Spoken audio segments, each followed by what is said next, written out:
Well, when I was asked to do this TED Talk, I really chuckled because, you see, my father's name was Ted, and much of my life, especially my musical life, is really a talk that I'm still having with him, or the part of me that he continues to be.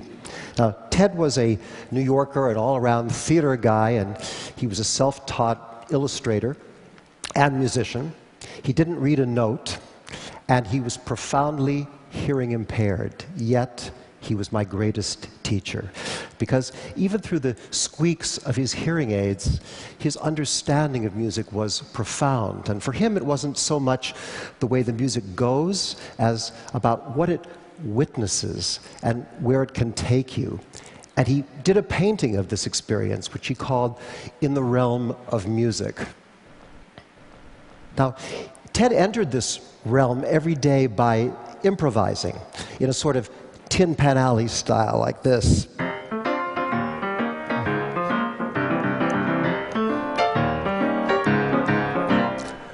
But he was tough when it came to music. He said, there are only two things that matter in music: what and how. And the thing about classical music, that what and how, it's inexhaustible. That was his passion for the music. Both my parents really loved it. They didn't know all that much about it, but they gave me the opportunity to discover it together with them. And I think, inspired by that memory, it's been my desire to try and bring it to as many other people as I can, to sort of pass it on through whatever means. And how people get this music, how it comes into their lives, really fascinates me. One day in New York, I was on the street, and I saw some kids playing baseball between stoops and cars and fire hydrants. And a tough, slouchy kid got up to bat, and he took a swing and really connected, and he watched the ball fly for a second, and then he went, da da da da da da da da da da da da da, and he ran around the bases. And I thought, go figure, how did this piece of 18th century Austrian aristocratic entertainment turn into the victory crow of this New York kid? How was that passed on? How did he get to hear Mozart? Well, when it comes to classical music, there's an awful lot to pass on, much more than Mozart, Beethoven, or Tchaikovsky, because classical music is an unbroken living tradition that goes back over 1,000 years. And every one of those years has had something unique and powerful to say to us about what it's like to be alive. And the raw material of it, of course, is just the music of everyday life. It's all the anthems and dance crazes and ballads and marches.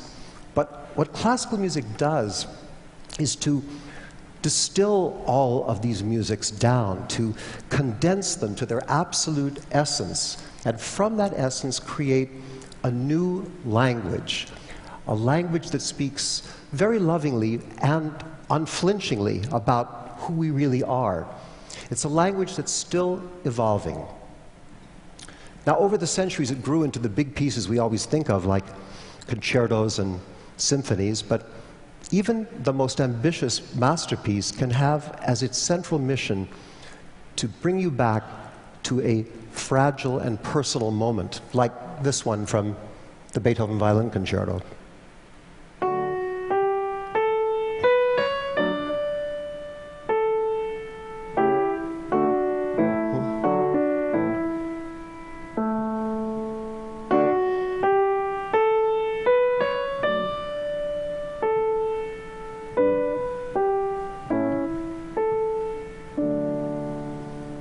It's so simple, so evocative, so many emotions seem to be inside of it. Yet, of course, like all music, it's essentially not about anything.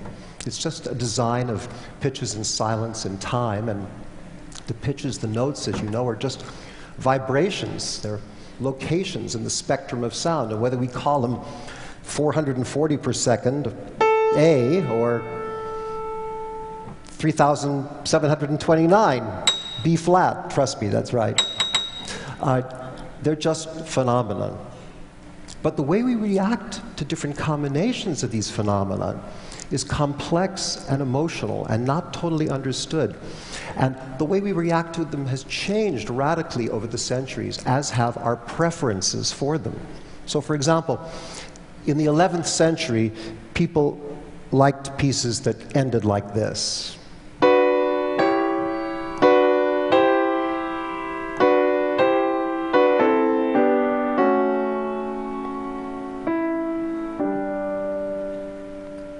And in the 17th century, it was more like this.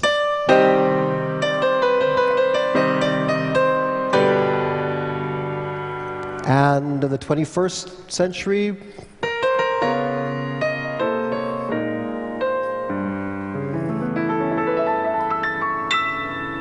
now, your 21st century ears are quite happy with this last chord, even though a while back it would have puzzled or annoyed you or sent some of you running from the room. And the reason you like it is because you've inherited, whether you knew it or not, centuries worth of changes in musical theory, practice, and fashion. And in classical music, we can follow these changes very, very accurately because of the music's powerful silent partner, the way it's been passed on, notation. Now, the impulse to notate, or more exactly, I should say, encode music, has been with us for a very long time.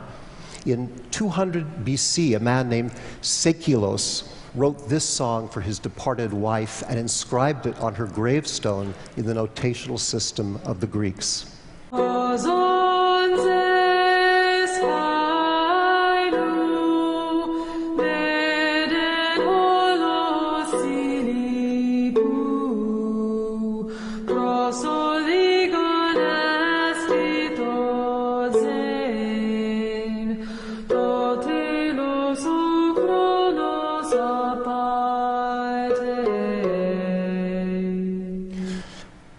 And 1,000 years later, this impulse to notate took an entirely different form. And you can see how this happened in these excerpts from the Christmas Mass, Puer natus est nobis, for us is born.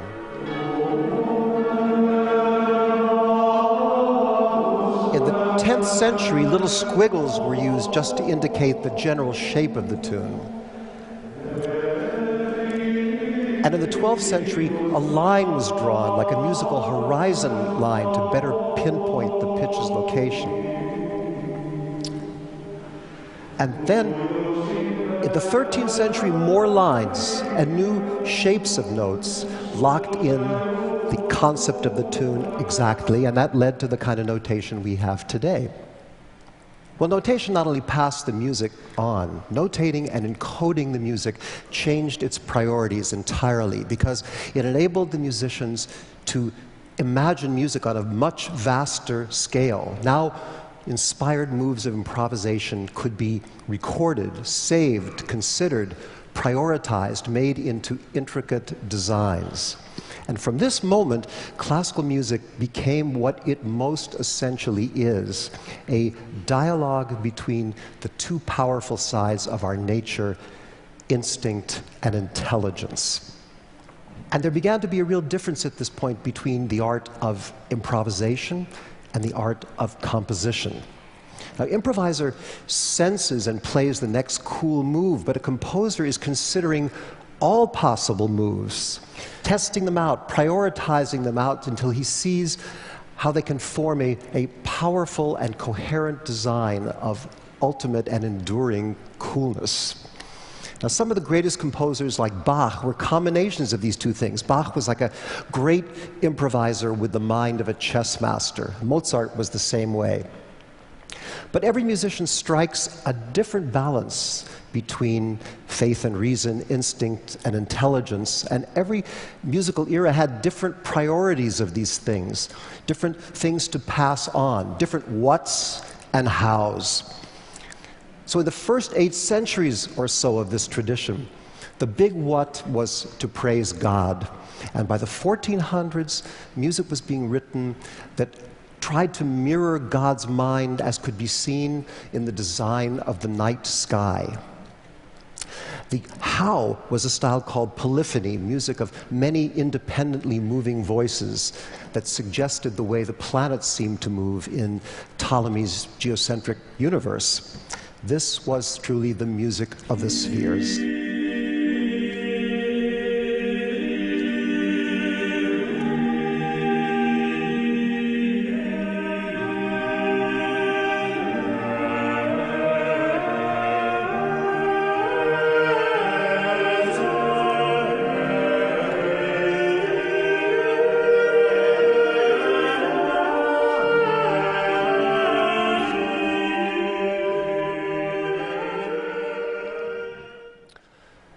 This is the kind of music that Leonardo da Vinci would have known, and perhaps its tremendous intellectual perfection and serenity meant that something new had to happen, a radical new move, which in 1600 is what did happen.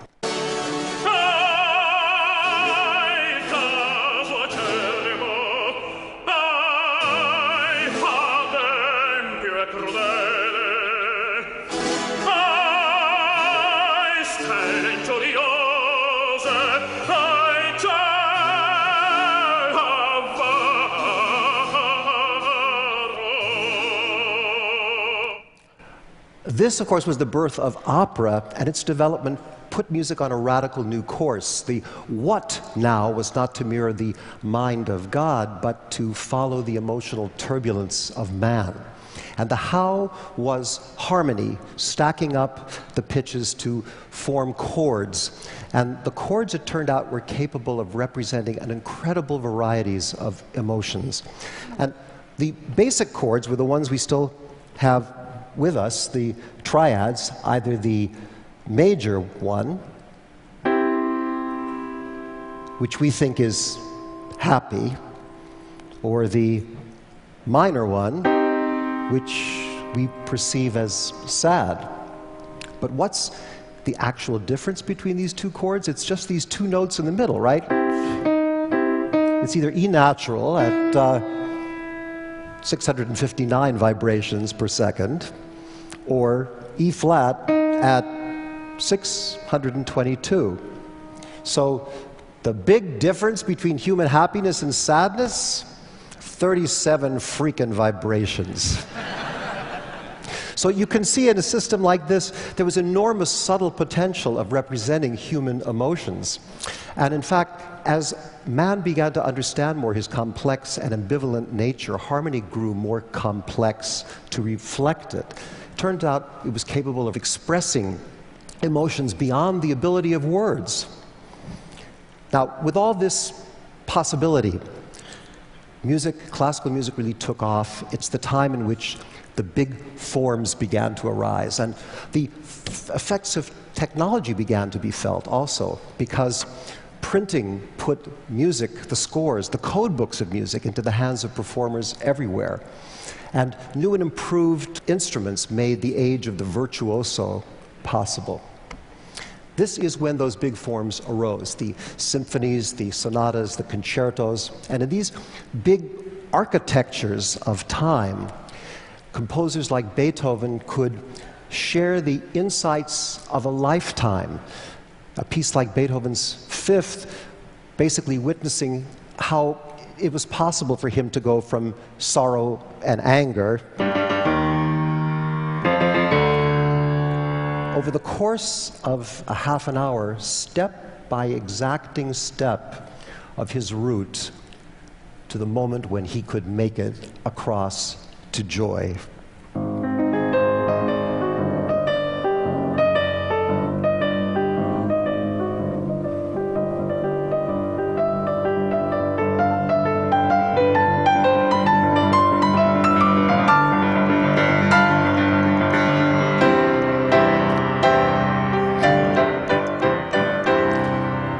And it turned out the symphony could be used for more complex issues, like gripping ones of culture, such as nationalism or quest for freedom or the frontiers of sensuality. But whatever direction the music took, one thing until recently was always the same, and that was when the musicians stopped playing, the music stopped. Now, this moment so fascinates me. I find it such a profound one. What happens when the music stops? Where does it go? What's left? What sticks with people in the audience at the end of a performance? Is it a melody or a rhythm or a mood or an attitude? And how might that change their lives? To me, this is the intimate, personal side of music.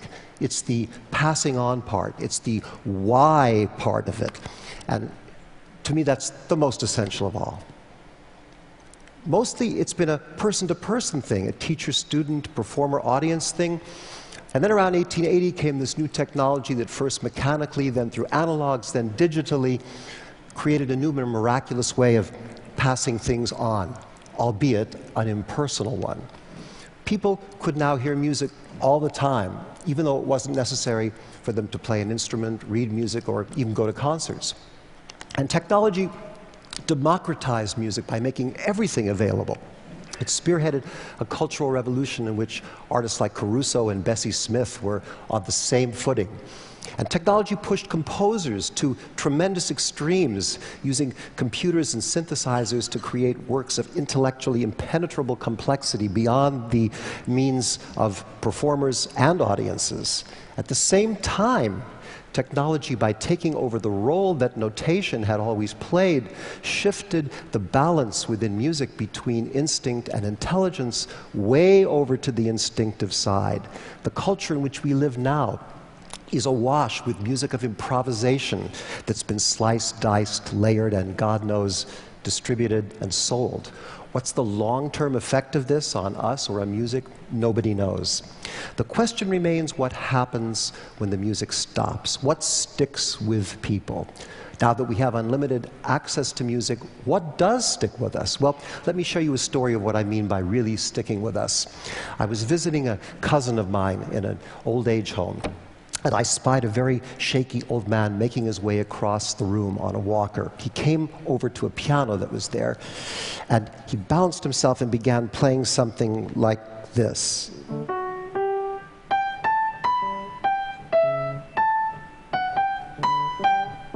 And he said something like, me, boy, symphony, Beethoven. And I suddenly got it, and I said, friend, by any chance, are you trying to play this?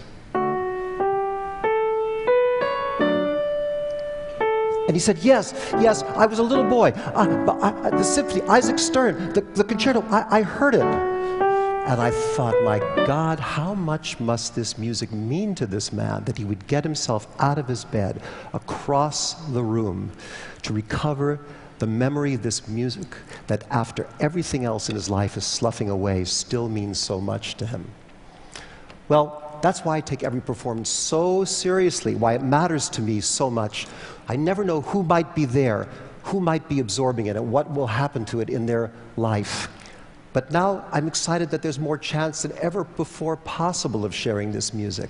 That's what drives my interest in projects like the TV series Keeping Score with the San Francisco Symphony that looks at the backstories of music, and working with young musicians at the New World Symphony on projects that explore the potential of the new performing arts centers for both entertainment and education. And of course, the New World Symphony led to the YouTube Symphony and projects on the internet that reach out to musicians and audiences all over the world. And the exciting thing is, all this is just a prototype. There's a role here for so many people, teachers, parents, performers, to be explorers together. Sure, the big events attract a lot of attention, but what really matters is what goes on every single day. We need your perspectives, your curiosity, your voices, and it excites me now to meet people who are hikers, chefs, code writers, taxi drivers, people I never would have guessed who love the music and who are passing it on. You don't need to worry about knowing anything. If you're curious, if you have a capacity for wonder, if you're alive, you know all that you need to know. You can start anywhere, ramble a bit, follow traces, get lost, be surprised, amused, inspired. All that what, all that how is out there waiting for you to discover its why, to dive in and pass it on. Thank you.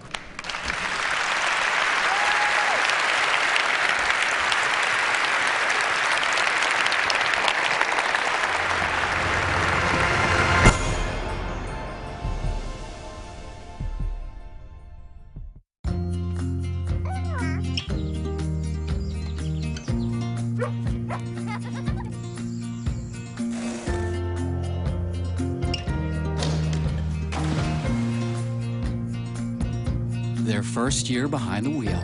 It can be one of the most dangerous years of their lives. So Toyota created Teen Drive 365 to help you talk to your teen about safe driving and be ready for all the firsts on the road ahead.